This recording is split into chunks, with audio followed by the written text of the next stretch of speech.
This is Transcast from the MetTrans Transportation Center. I'm Matt Kaplan.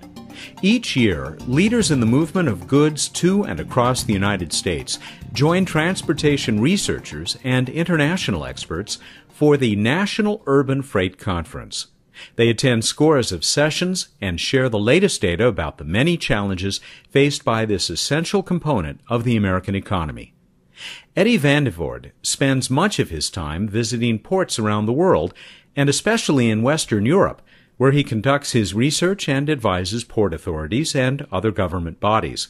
He is a distinguished professor of applied economics at the University of Antwerp. His research and writing have put him in high demand, but he makes sure he and his students spend as much time out in the real world of goods movement as possible. In the fall of 2009, he brought his expertise to Long Beach, California, where he fascinated participants in the Urban Freight Conference. Professor van de Voorde joined me right after his luncheon address for a conversation that contrasted port operations and politics with the U.S. experience. Eddie, thank you so much for joining us on Transcast. Thanks a lot for the invitation. You had a luncheon room full of attendees, everyone here for the National Urban Freight Conference. I'd say spellbound, except that you also had us laughing. It was a very entertaining as well as informative presentation. Well, you know, it should be a pleasant job for me too. Suppose that everyone was continuing to eat. I would be blamed. No, I think you definitely got more attention than the salmon on our plates. There were so many things that you covered. And I know that when we learned that we would have the opportunity to talk to you as part of Transcast, one of the things we talked about is, we can talk to him about the differences between ports in Europe and ports in the United States, and perhaps what we can learn from Europe. But part of that was based, I guess, on this assumption that, well, ports in Europe, they must all be very uniform, they must be homogeneous. Well, your presentation certainly said quite the opposite. It is the opposite. Even in one country, you can have, suppose my country, Belgium, we have 4 seaports. They are different. You said all of them. And you said they hate each other. Yeah, of course. And so the port, if we talk about the European port system, it's a complete heterogeneous system.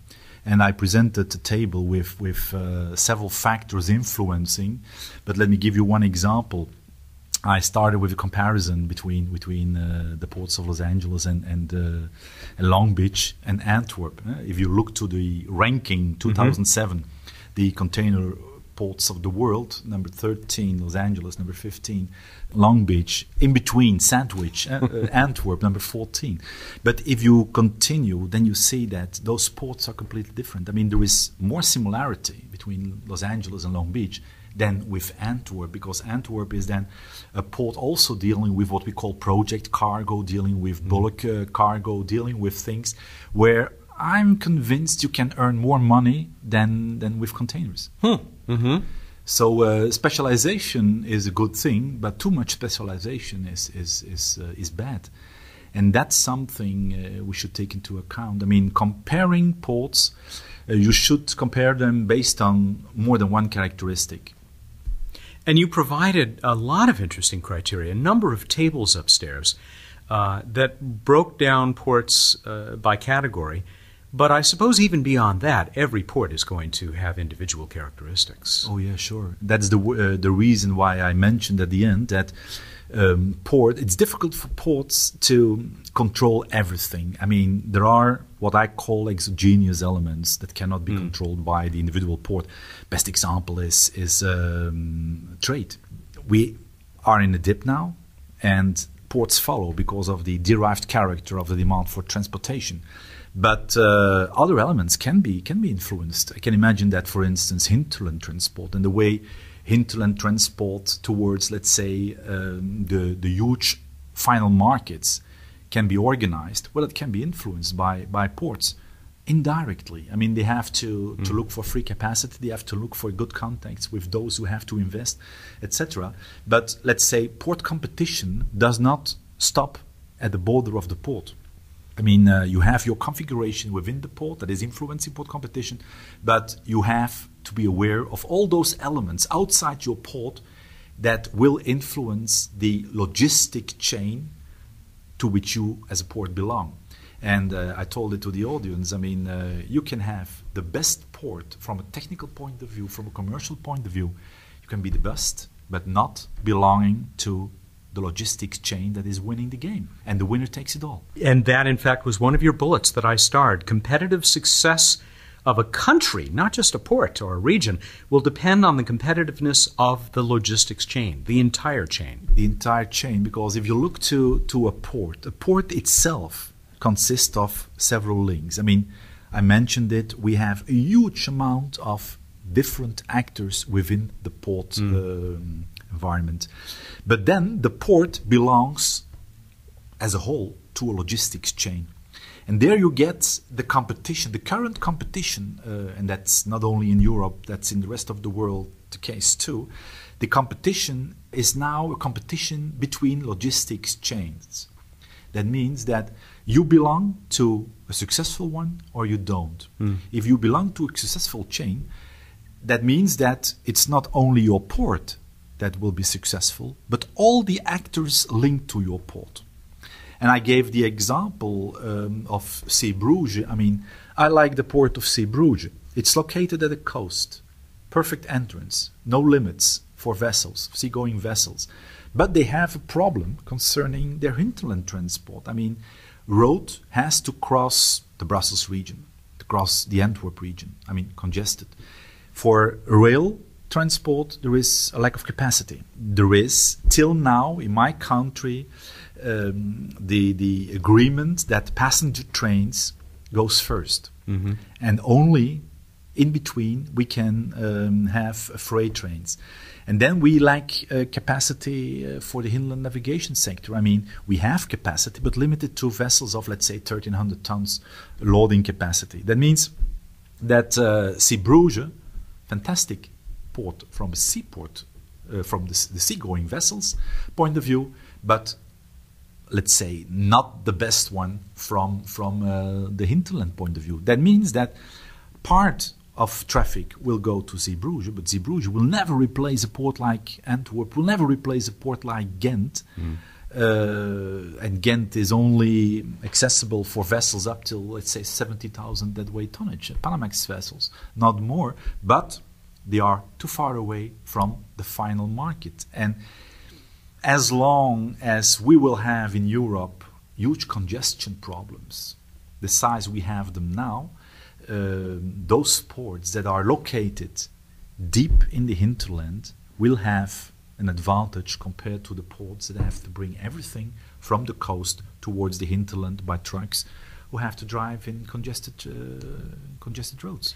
You gave an example of the port of Antwerp, which faces significant challenges, but has at least one great advantage for the region that it serves. Oh, the big advantage is that in a circle of 50 kilometers, that you have 6-7 million people living. So your final market is there.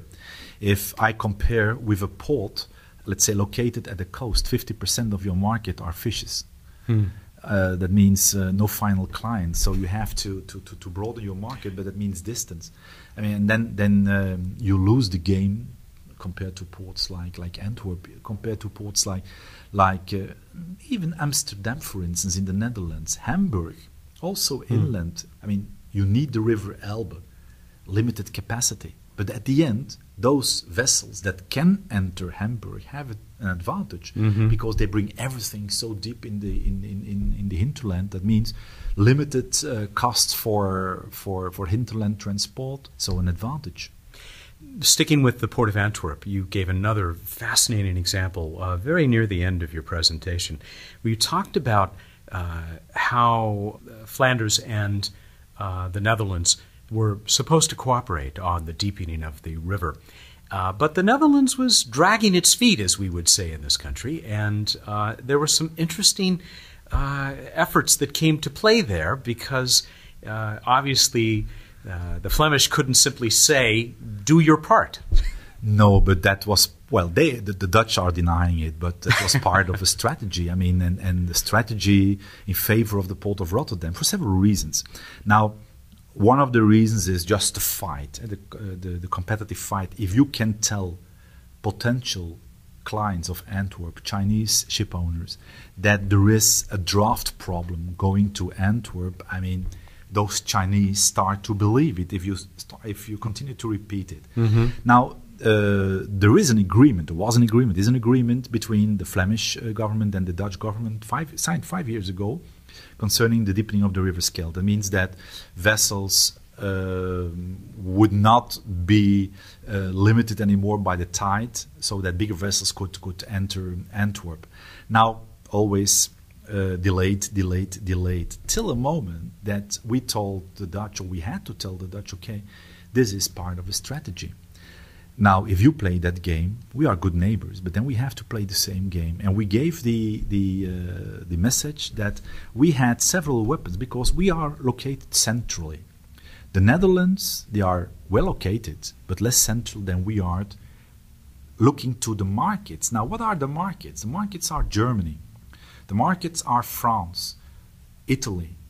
But that's direction of the south. That means the Dutch vans have to cross Belgium. Now, what we launched as an idea was, okay, we will ask money to use our roads.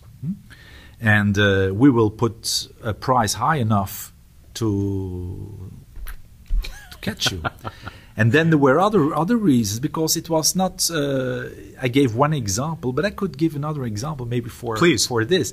I mean, we have, or we had, and we still have, a huge fight concerning rail capacity.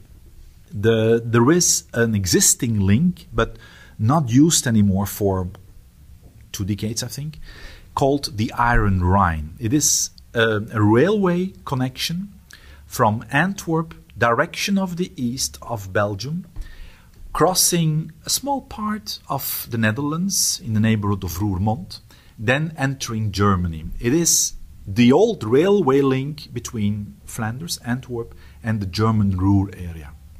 Now, closed 20 years ago, 25 years ago, but now the Antwerp, we lack capacity.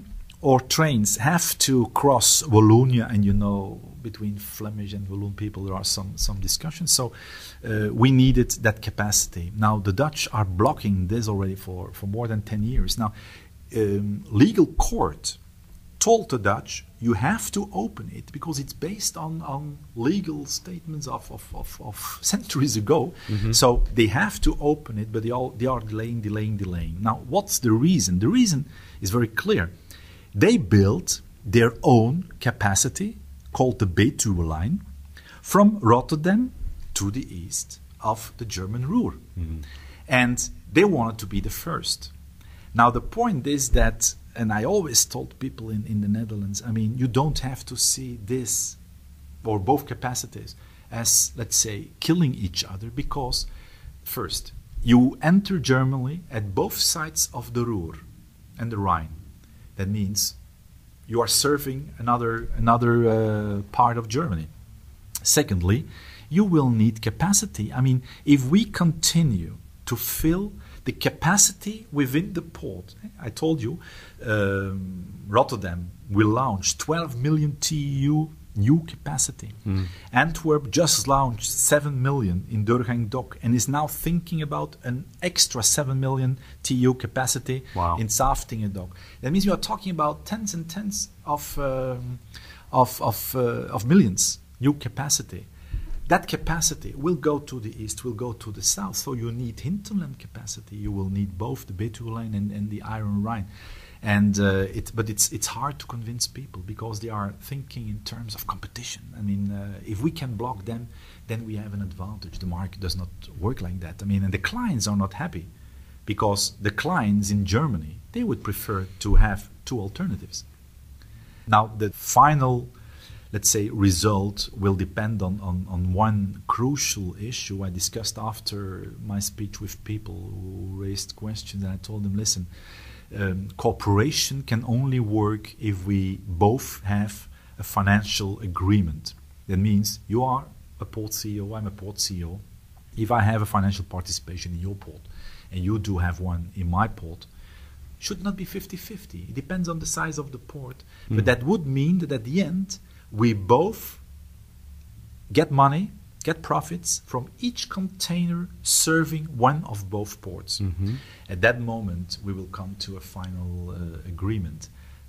We will never reach a final agreement if it's not linked with capital swaps.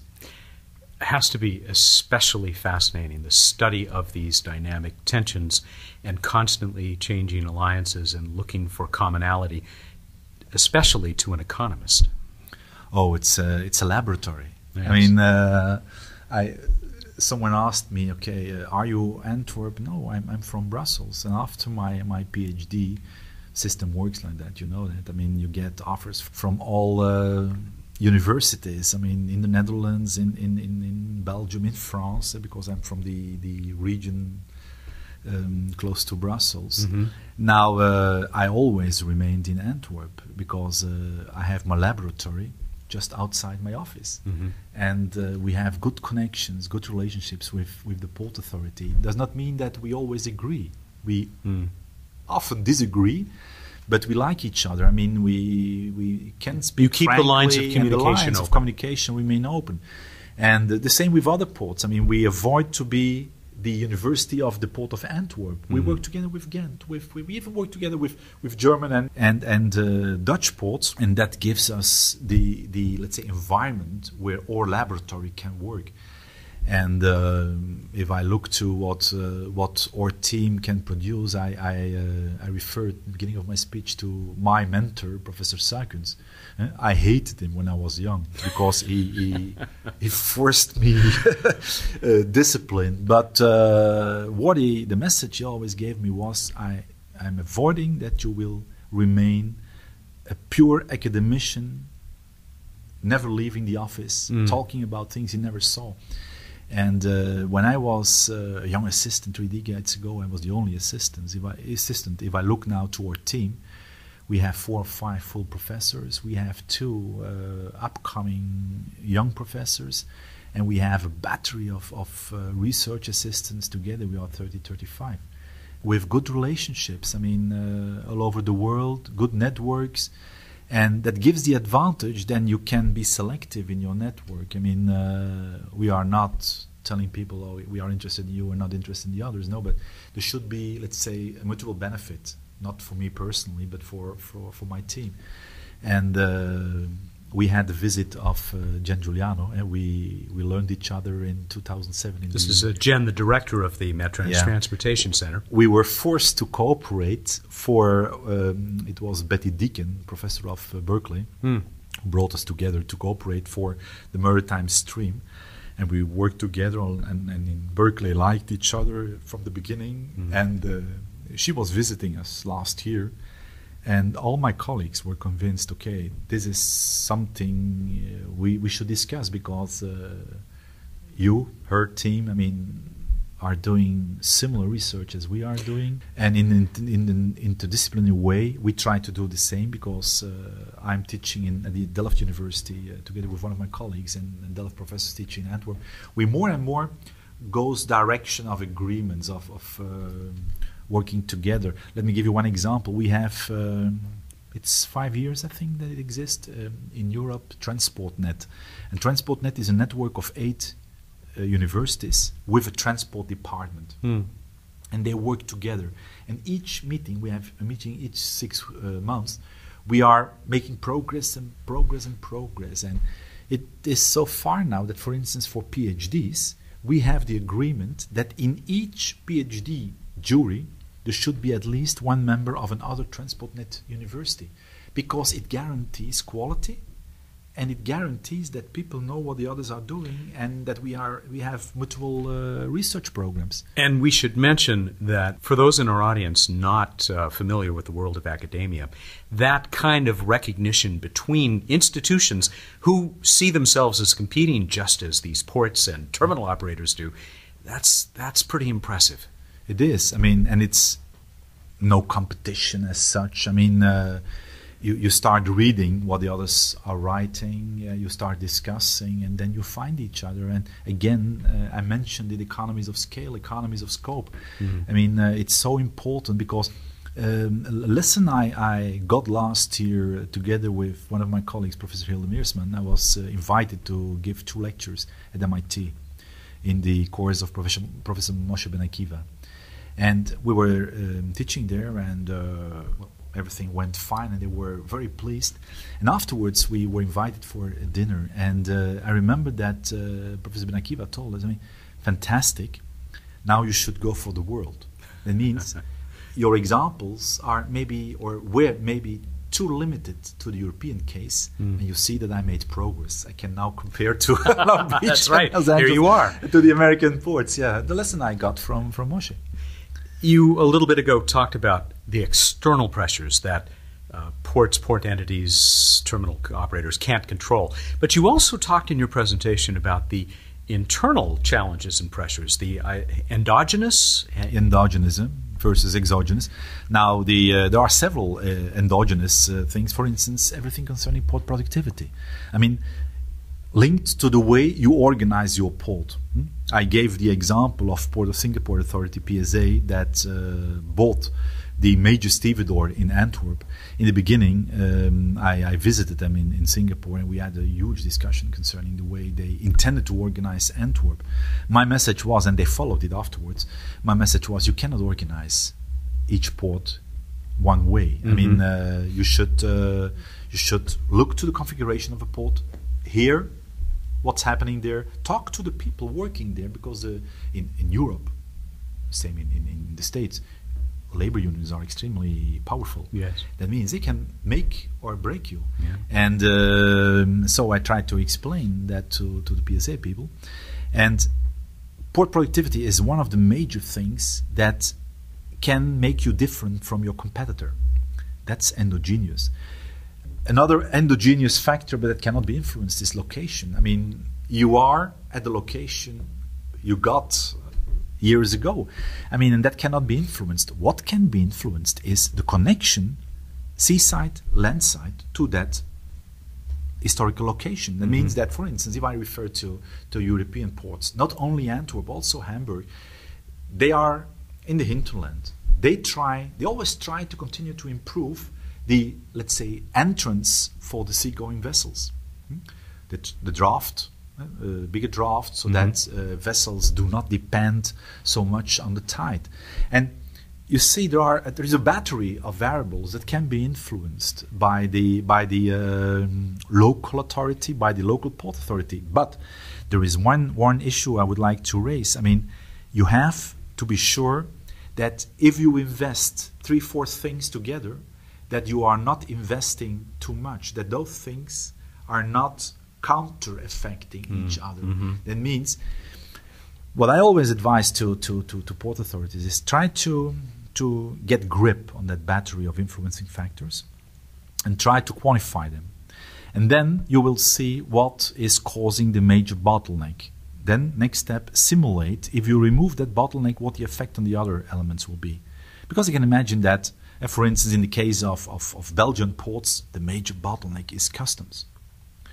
Why? Because it cannot be influenced by the local port authority, cannot be influenced by the Flemish government, because it's what we call federal issue.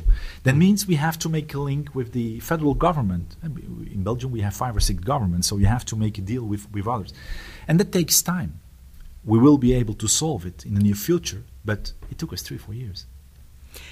All of this that you've just been talking about seems to lead to, I think, one of the lessons that you tried to communicate in your presentation, which was that success depends on excellent management of local details. Sure. Some elements cannot be influenced by local people.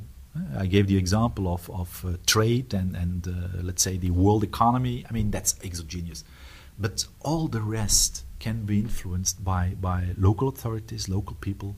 And the winner, I told already, the winner takes it all. The one who is able to combine in the best way those local elements, those local issues, will win the game. And it translates itself. I had a question afterwards. Someone asked me, okay, but is it not difficult to compare all those elements? Now, as an economist, I bring everything back to money.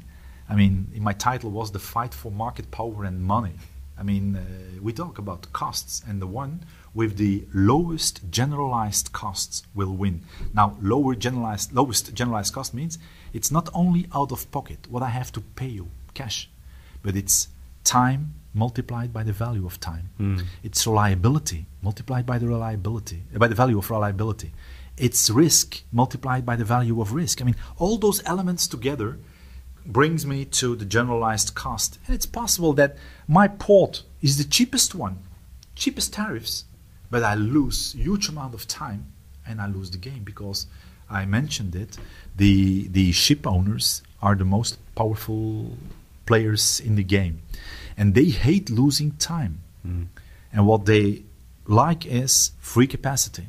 And each time that I'm talking with ship owners, wherever I'm going in Asia or in Europe, MSC, CMA, they always talk about, please tell me the amount of free capacity in that port. And they check it and double check it. I mean, I talked already 3 times with the same guy who raised the same question just to check whether I gave the same response. And that's important because that game changed dramatically. I gave the example during my lecture my speech, that no longer than 10 years ago, we were discussing about big terminals of 600,000, 700,000 TEU. And now we talk about docks of 7 million, and in the case of Rotterdam, 12 million TEU. I mean, free capacity. How important is it that solutions, once you decide on a solution, a direction that you must go in, how important is it that you move quickly, that action take place quickly? Well, time is money. You should be the first. And you should be the first to offer to the final client, who is the ship owner. And then you get the game. I mean, the final client will make the distinction. We always say you have 2 types of goods. You have merchant haulage and carrier haulage. Now, carrier haulage means that we talk about the, let's say, the part of the trade that follows the carrier, that follows the liner company. But merchant trade is the opposite. We call it groupage, a grouping of goods in a port or near a port. That means the company, the liner company, comes to the port because of the freight available to handle and to transport. And that's a game I try to understand now, because what I found is that I did not mention it during my speech, but it's important. Some ports in the container business, like Giao Taro, it's a huge port, brand new, 10 years old, in the southern part of Calabria in Italy, 2.3 million TEUs, came up out of the blue, but transshipment. That means containers unloaded, stored, loaded on another vessel, never leaving the perimeter of the port. Compared to a port like Antwerp or Rotterdam, with an industry, that industry attracts import of raw materials and send away exportation. Those ports are much more powerful than ports that I call footloose. I mean, a port like Giao Taro, one decision, like my Felixstowe example, one decision of a CEO to change, to switch ports, and nobody can react. In the case of Rotterdam or Antwerp or Hamburg, well, Le Havre in a limited way cannot be done, because if the ship owner leaves Antwerp, another will come and take his position, because there is merchant haulage, and that's important to realize. I mean, one of the things we have to distinguish is between merchant and carrier haulage. Would you, since you mentioned it, that example that you gave of this decision by a CEO that involved 200,000, I think, talk about that for a moment. Just explain what you meant. Well, it was one of the best examples I ever heard. On a Monday, I'm talking about 2000, 2001, that period, the radio announced a shift of 200,000 boxes from Felixstowe to Antwerp, decision made by the ship owner MSC. So there was a huge discussion between MSC and the Port Authority of Felixstowe, and MSC officially Swiss, but in reality Napolitan, so Italians. So they they decided to switch. Okay, I heard on the radio an interview with one of my colleagues, a professor at that time, law and transport law, and he announced, well, it's normal that Antwerp gets those 200,000. We are an excellent port, etc. I entered the university. 5 minutes later, my former student and CEO at the time of the Stevedore phoned me. Did you hear what he was saying? I lack capacity. Come on, what should I do? And I told him, listen, solve your own problem. I've solved mine. But I helped him afterwards, and I told him, listen, solve the problem at the waterfront. You will create problems at landside, but it will be delayed, and you are not confronting your final client, who is the ship owner, with problems.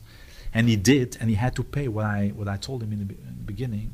He was just too late, and he had to compensate 3 or 4 weeks, I think, towards the truck companies. But economically, it was the right decision. It was the right decision, because I was laughing with it during my speech. You can say no towards an Italian once in your life.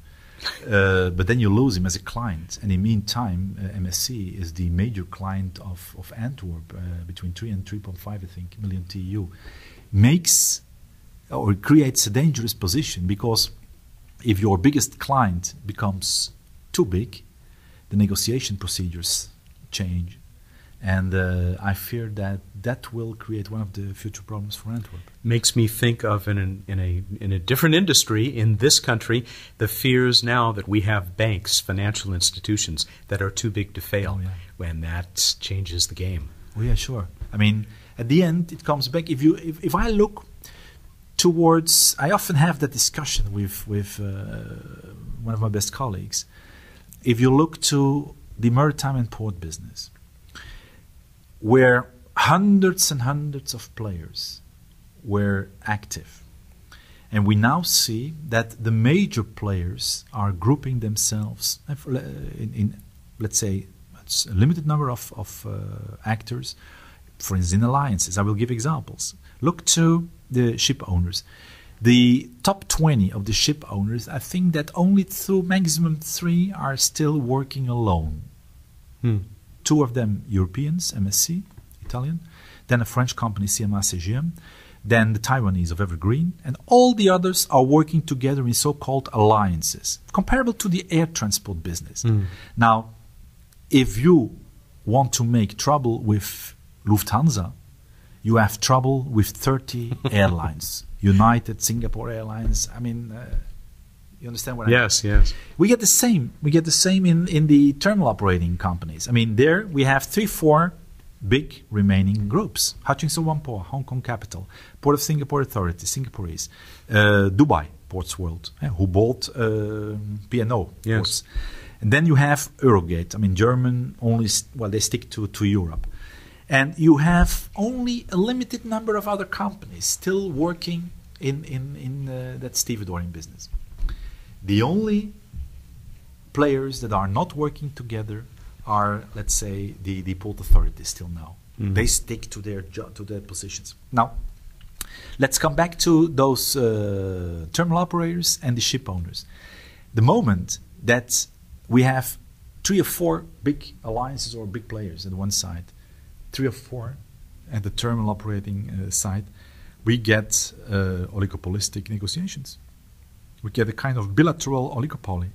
That means that we end up with game theory. Yes. We end up with game theory. That's exactly what I was thinking. Yeah. I'm taking a decision, trying to capture what the others are, let's say, the game the others are playing. And it becomes interesting now. Oh, again, to an economist, I imagine this is, you have a big smile on your face. Obviously, this has fascinated you for many years and continues to. It does. I mean, I hope that I stay alive, that I stay healthy, because I have work to do. I looked down a moment ago and I thought, oh my goodness, we've already gone well over a half hour, and there are other sessions to go to. Let me finish with one additional question, which actually is based on a response you gave to a question at the Q&A portion of after your presentation at lunch today. I don't know how it came up, but it's this ongoing effort by the European Commission to put some kind of uniform policy across all of Europe.